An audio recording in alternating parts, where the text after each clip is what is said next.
It was a project in honor of Canada's centennial. It was a program to help 12 troubled teenage boys. It was June 16, 1970, when Lutherwood first opened its doors, and Agnes Hooksie was there. And the first boy didn't come till after supper time. See, it was 3 o'clock to cut the ribbon. But before that, I was down on my knees scrubbing bathrooms and whatnot. And I brought my daughter, and Mrs. Allen brought her daughter, and it was these ladies that made up the beds for the boys coming, you know. So we done a lot of work before that ribbon was cut. Then after the ribbon was cut, and refreshments, you know, were given out, and the people left, and I left to get some rest, and I was back for the 11 o'clock shift. So a couple of days after that, the second boy came, and then I think it was nearly 2 weeks before 4 boys came at once, you know. So Lutherwood was only one building, and down in the basement, that was the school at that time. You know, well, the school for the oncoming kids, and all we had for entertainment was a table tennis and a TV. It was all was there. And the upstairs was where the bedrooms were upstairs. And then in the grounds, they built a tennis court. And the night shift workers used to make it into an ice rink in the winter time. No, but the boys had lots of fun in that ice rink, they really did. I thought it was an honour to be working with these kinds of kids. And once you broke through with them and they began to trust you, put a lot of trust in you, to me that was something else, you know. I don't know, I just loved my job at Lutherwood. I really did, you know. To this day I still miss it. The 90s were a period of significant growth and financial challenge. The funding environment threatened program stability. George Breen describes Lutherwood's social enterprise approach to diversifying funding and building a critical infrastructure. As we moved further and further into this, we thought, well, you know, rather than paying our rent from the revenue we get from government, let's develop our own facilities so that we can direct more funding, government funding, into service delivery. So we made that move, took an old theater building in Kitchener and developed 165 King, which became a multi-level office building where we could run these various programs. And in order to try to finance that program, we had to bring in other tenants so that we could use their revenue to help pay down our mortgage. And so now we're paying rent to ourselves. So it again allows us a little more freedom to use government funding for service delivery. In November of 1996, Lutherwood broke ground for Luther Village on the Park, its biggest social enterprise project. George Breen describes how it all started.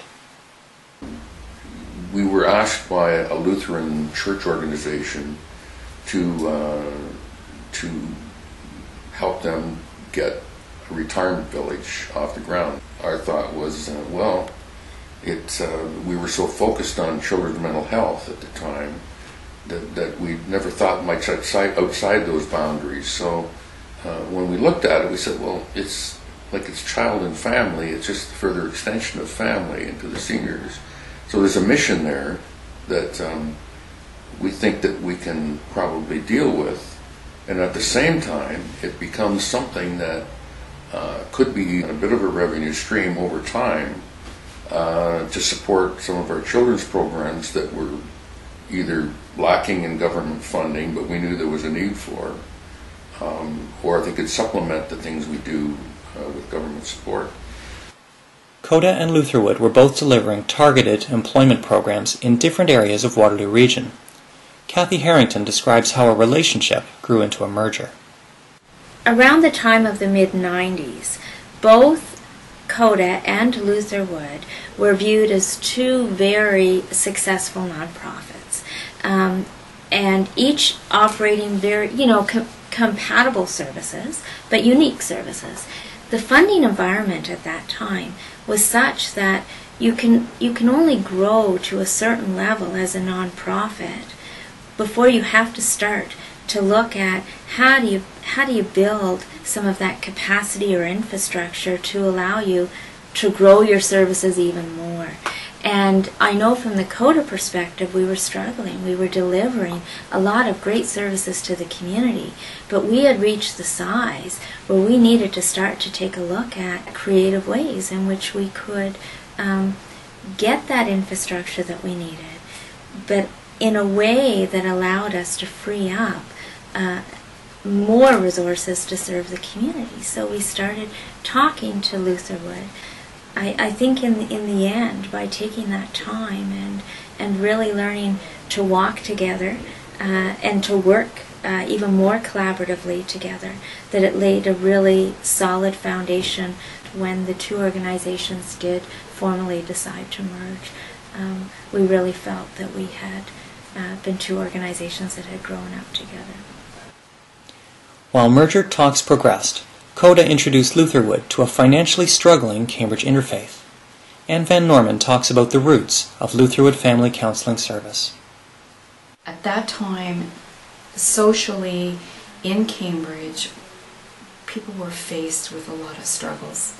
And we saw a lot of the same clients that CODA were seeing. And we had a fee-for-service structure that was very much a sliding scale, and it became apparent over the years that more and more people were accessing us who didn't have the ability to pay what the actual costs of counseling were. Once you got into their employment needs story, it became apparent that some of the reasons why they were not employed in the proper places was because their lives were also in disarray in other places, and that there was need to get to help the other parts. In 2001, the Sisters of St. Joseph struggled with the financial burden of running the Betty Thompson Youth Center and its Safe Haven program. They approached Lutherwood for support and later leadership. Walter Mittelstadt describes what Lutherwood saw in BTYC. The core group of staffing was just incredibly dedicated. And there really wasn't enough money to pay them what they were worth, and so there was all kinds of informal arrangements where staff would partly volunteer, partly get paid depending on money and what's available. A lot of our services were government funded. There was very formal channels for kids to come into our service, and this was much more sort of get out in the street, find the kids who are having problems and make sure they get appropriate services. So from a service point of view, we definitely felt that there was something complementary that we weren't doing.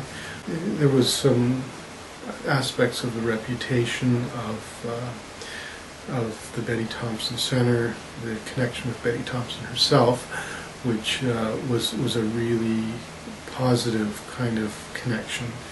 But I think for the community,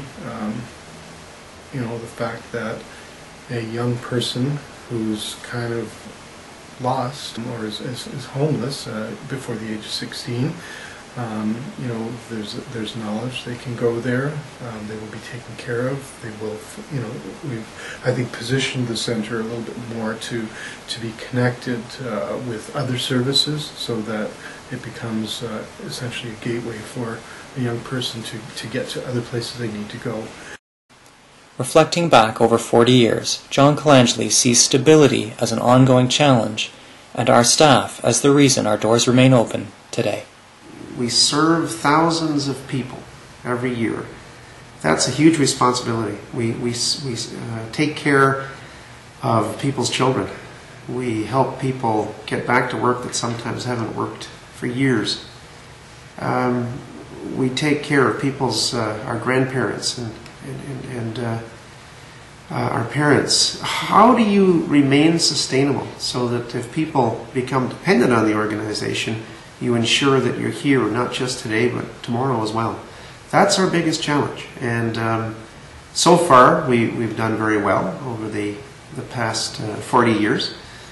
But that's what's always on my mind, to think of the vision for the future, but to make sure that we're stronger, not just bigger.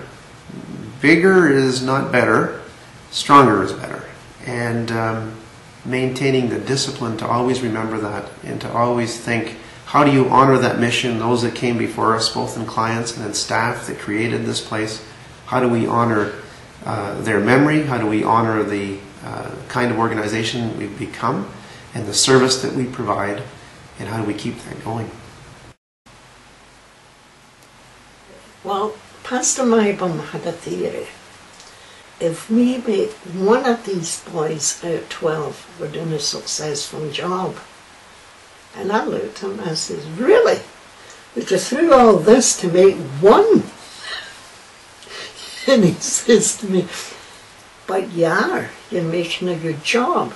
I went, well, Pastor Mybom, I don't want to be rude, but I'd like to think I'd do at least 6. You know?